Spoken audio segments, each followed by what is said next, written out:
Iran wants to purchase the Russian-made S-300 surface-to-air missile defense system. Israel has been actively working to block the deal. But Iran already has other defense systems to confront any potential Israeli threat. The Tor M1 is a Russian-made surface-to-air missile system. It is the cornerstone of Iran's defense system to protect its nuclear facilities.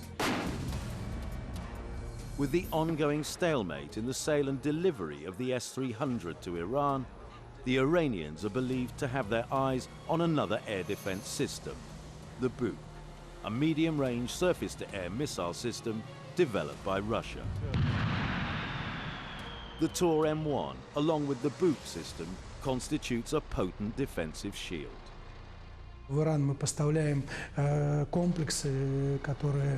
We provide Iran with missile defense systems of a lower grade than the S-300 or the S-400, but they're still capable of protecting Iranian airspace.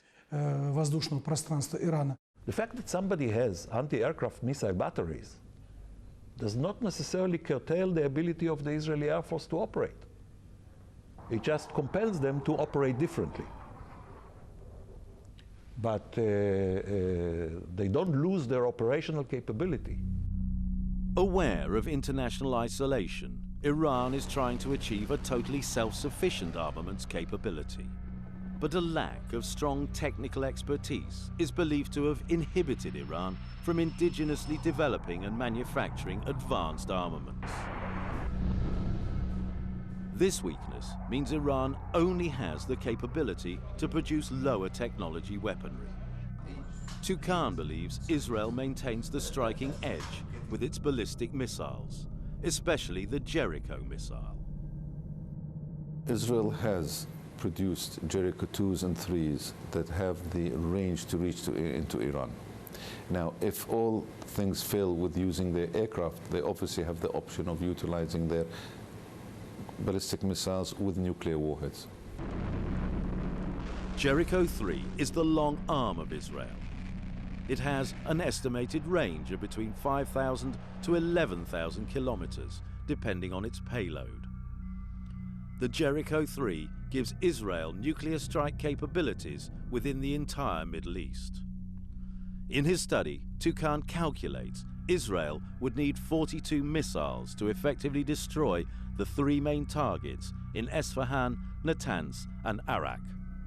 The distance is something like 2,000 kilometers. The accuracy of 2,000 kilometers is not in meters, it could be in kilometers, in 1,000, 2,000 meters. So you need a nuclear warhead to create that blast, to do the destruction capability that they would require. The use of ballistic missiles with nuclear warheads could create a regional Armageddon, a scenario the Iranians claim to be prepared to confront. I see such an attack as possible, but unlikely. Israel knows that even with its resources, it is not capable of achieving its military objectives. The possession of long-range aircraft and so on does not indicate the possession of military prowess and the will to take the action. Furthermore, the Islamic Republic of Iran has taken adequate provisions to counter any such action, and in particular to retaliate against it. The Shihab 3 is the longest-range missile Iran has successfully tested in public. Classed as a medium-range ballistic missile, its range is enough to put targets in the Gulf and in Israel within reach. Iran would have the capability to retaliate, so they could very easily launch their missiles against Israel. Now, we don't know if they do have any, let's say, chemical, biological, or radiological. They have thousands of missiles, of medium-range missiles, which can hit Kuwait and Bahrain and American forces in the Gulf. But as far as missiles that can reach Israel, probably at the moment they have like 100 missiles, these Shihab 3 missiles. No one knows the exact number of missiles Iran has. It could have 100 or 200, no one knows. But is Israel capable of taking all these hits? they can stand to take a nuclear hit and survive. If Tel Aviv is hit, it's over. Israel knows more than anyone else the danger of an Iranian response. Israel lacks a clear strategy towards Iran, and the proof is that it issues such threats. In June 2009, Israel's Minister of Defense, Ehud Barak, was in Washington to discuss the sale to Israel of the Vulcan Phalanx machine gun. The gun can fire 3,000 bullets per minute. It can shoot out of the sky short-range rockets, such as the type fired by Hamas from Gaza and Hezbollah from Lebanon. Israel is developing the Arrow anti-ballistic missile system with US cooperation. This is currently Israel's primary means of defense against long-range missiles, such as the Iranian Shihab-3 that pose a greater threat to Israel. The Arrow 3 anti-missile missile system is a longer-range upgrade to Israel's Arrow defense system currently in operation. It is designed to intercept incoming enemy missiles at higher altitudes and farther away from Israel. The earlier Arrow 2 missile system is currently in operation and is designed to intercept medium-range missiles such as Iran's Shihab-3 and Syrian Scud-B.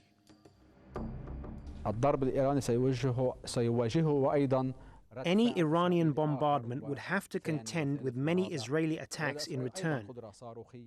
Israel has the ballistic capabilities to respond to Iran. At this point, the region could witness a protracted war of long-range missiles.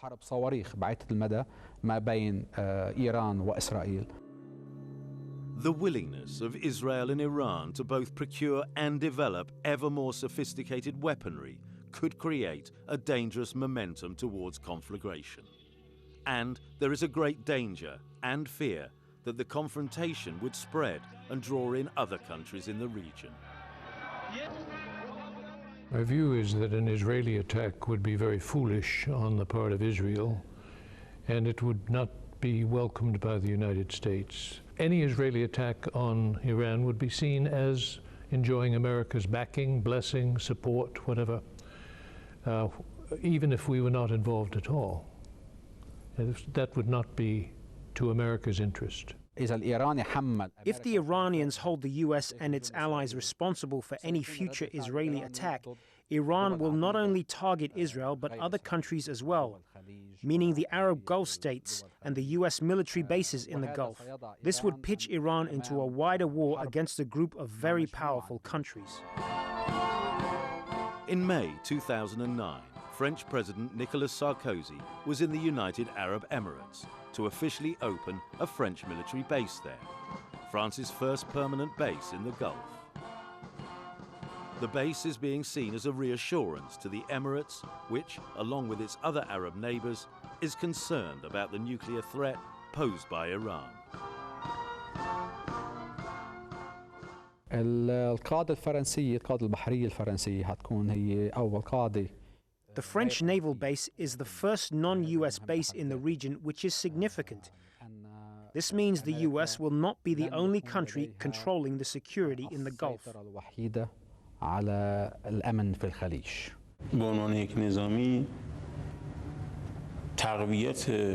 As a military man, I do not regard the strengthening of military capabilities in the region as being against me. It's the Anglo-Saxons, more than us, who should question the establishment of a French military base in the Emirates. For us, any type of extra-regional presence is illegitimate, be it English or French.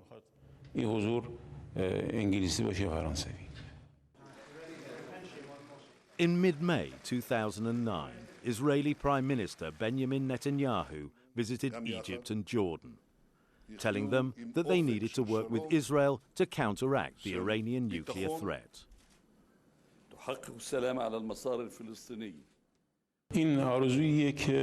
This is a wish that the Zionists pursue, but it's not one they can realize. The grounds for its realization do not exist. Furthermore, the people in the region say something different. And today I can see that the leading politicians in the region also say something different. The Iranians have been seeking good relations, correct relations with the Arab world over the last decade and more. And I think that still appears to be still the Iranian policy, which is good. But that doesn't mean that the Arabs are not apprehensive, nervous about Iranian intentions. But that doesn't make them an ally of Israel. For Israel to continue on this approach that everything is an existential threat, and it is sitting on over 80 or 200, our prediction is that it has over 200 nuclear weapons. And it's sitting on over 200 nuclear weapons, and still is occupying the West Bank and Arab land, and refusing to go into any negotiations, withdrawals, and many other things, and stopping settlements, etc.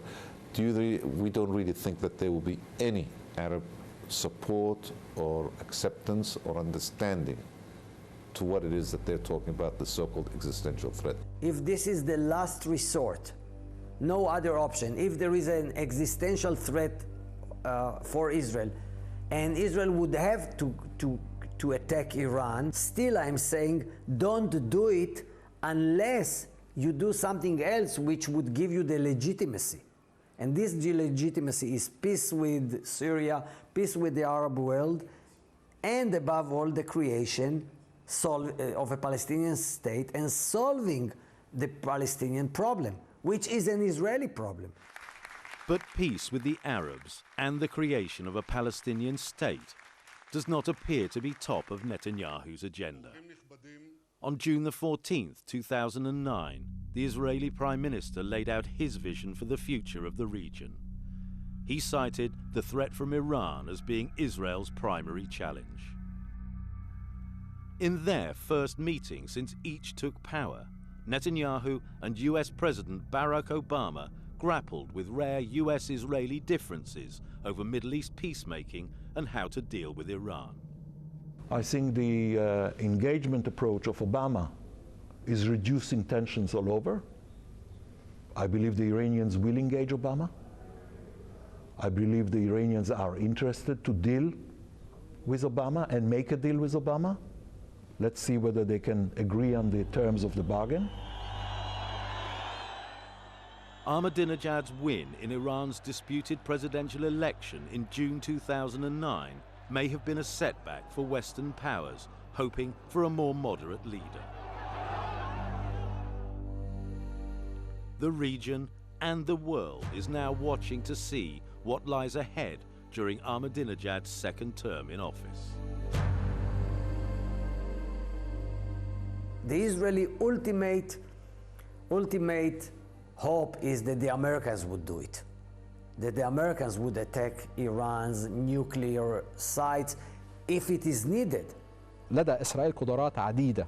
Israel has various capabilities to hurt Iran, and in turn Iran has the ballistic missiles which could hit and seriously harm Israel.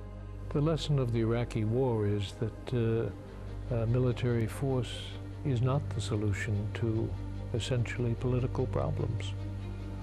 So my answer is we cannot afford another war because it doesn't accomplish the goals.